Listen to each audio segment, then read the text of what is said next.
अच्छा खालिद साहब, आप जब हमारे सीजन 26 में ना, जी हाँ, 26 में आप आए, आपकी जिंदगी में बेसिक तब्दीली क्या आई है?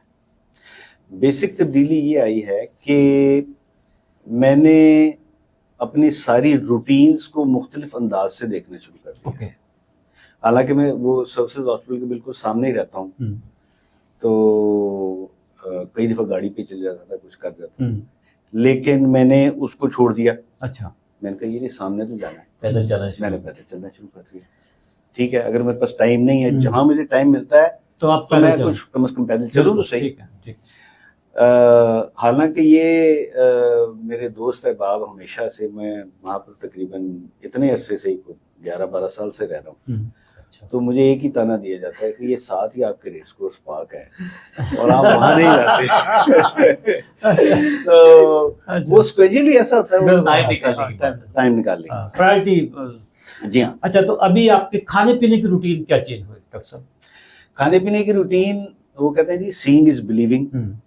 ठीक है, जब आप एक्सपीरियंस से गुजरते हैं तो फिर आपका यकीन पुख्ता हो जाता है। मैंने पहले सुना, आपने कहा जी क्रेविंग कार्बोहाइड्रेट्स की होती है, ये इस चीज का मैंने पहले नहीं सुना, तो मैंने कहा अच्छा, हमारे फोन पे बात हुई थी। हाँ, क्रेविंग उसकी होती है। और मैं दिल में सोचूं, मैंने कहा मैं तो रात को एक क्या मैं 2 प्लेटें चावल खा के सोने वाला आदमी हूँ, तो ये मैं कैसे छोड़ूंगा। लेकिन शक हुआ कि डॉक्टर साहब नहीं चल पाएंगे।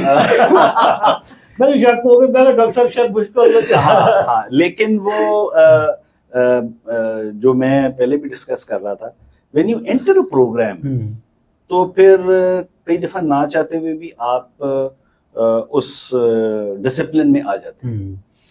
तो वो मैं सोचते हुए मैंने कहा अच्छा, मैं एक पेशेंट्स को अपने खुद भी बात करता हूँ कि अगर आपने किसी डॉक्टर से इलाज करवाना है ना, तो फिर फेथ जो है वो पहले आता है। फेथ बहुत जरूरी है। अगर आपको अपने डॉक्टर में फेथ नहीं है, बिल्कुल ऐसे ही है, तो फिर आप ट्रीटमेंट नहीं कर सकते, फायदा नहीं है। यस, आपको अपनी मर्जी की बजाय उसकी मर्जी पे चलना पड़ेगा। बिल्कुल ऐसे। तो मैंने कहा मैं 1 दिन 2 दिन करके तो देखूं। अच्छा, मैंने पहले दिन वो तो लगा पिया, सारा कुछ किया। हालांकि मैं सुबह नाश्ते में 3 से 4 स्लाइस खाता था कम से कम। अच्छा, ठीक है जी। और दोपहर को आते आते वो शदीद भूख लगी थी, क्रेविंग कार्बोहाइड्रेट्स। तो मैंने कहा यार ये कैसे वक्त गुजरेगा, क्या होगा। अच्छा, मैंने सुबह वो जैसे इन्होंने कहा, मैंने जिंदगी में कभी 2 अंडे नहीं खाए इकट्ठे। अच्छा।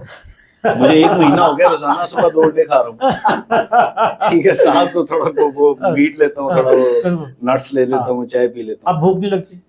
नहीं, अब सर आप मतलब एक कंट्रोल में आ जाती है ना आपके। एक चीज होती है कि आपके इख्तियार से बात चली जाती है, यार ये क्या मुसीबत में। सर क्रेविंग होती ही आपको मीठे की है, कार्बोहाइड्रेट्स रिफाइंड। अच्छा, वो भी कार्बोहाइड्रेट्स में भी सिंपल एंड रिफाइंड कार्ब्स की होती है। अब हमारे सामने ये पड़े हैं जी, बिल्कुल सर, ये भी कार्बोहाइड्रेट्स लेकिन कॉम्प्लेक्स हैं।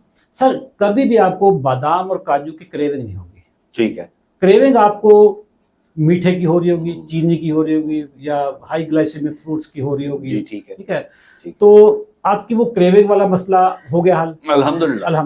चावल बंद हो गए, चावल बेसिकली बंद हो गए। अच्छा, उसमें भी थी ना। हाँ जी, उसमें जब उसको कहते हैं सोने पे सुहागा, वो मैंने कहा यार ये चीज तो अच्छी जा रही है, फिर बीच में से आपने थोड़ा सा और तुनका लगाया, फिर मैंने वाटर फास्टिंग शुरू कर दी। अच्छा। ठीक है जी। सो वो खाली पानी नहीं पिया जाता, तो मैं नमकीन वो बना के ना, लेमन वाटर बना के, तो वो मैं साथ रख लेता था, वो सारा दिन में पीता रहता था। कितने घंटे की आपने वाटर फास्टिंग की सर? पहली दफा मैंने की थी तकरीबन 24 की। अच्छा। फिर 3, 4, 5 दिन गुजरे, फिर मैंने 36 घंटे तक की। 36 घंटे तक अब गए? हाँ जी, माशाल्लाह माशाल्लाह, क्या डॉक्टर साहब की कमिटमेंट है। लेकिन उसके बाद फिर वो कुछ सोर थ्रोट हो गया, अब जाके कुछ। हाँ, मैं एक चीज और ऐड करूँ, ये बाकी सब के लिए ये चीज होगी। मुझे जब सोर थ्रोट होता था ना हमेशा, तो ये फेरिंग से स्टार्ट होता था, गले के पीछे हिस्से। बिल्कुल ऐसे। ठीक है, यहाँ से ठीक होकर फिर ऊपर साइनोसाइटिस और फिर नीचे ट्रेकिया। मैं महीना तक खांसता रहता। ठीक है, फुल फ्लेज एंटीबायोटिक कोर्स और अभी मेरा इम्यून सिस्टम, मैं वही कह रहा हूँ, बूस्ट अप हुआ। मैं खुद हैरान हूँ, मैं बाद में रिफ्लेक्ट बैक किया इस बात पे ये 5-6 दिन 7 दिन के अंदर अंदर मैं वापस नॉर्मल सर शुगर ठीक होगी ना? शुगर ठीक होगी ना सर? शुगर भी ठीक है, शुगर भी ठीक है और इम्यून भी सिस्टम भी बूस्ट होगा। डेफिनेटली शुगर ठीक होने से आपकी जो इम्यूनिटी थी ना वो बेहतर होगी ना। डेड सेल्स आपके बन Yes.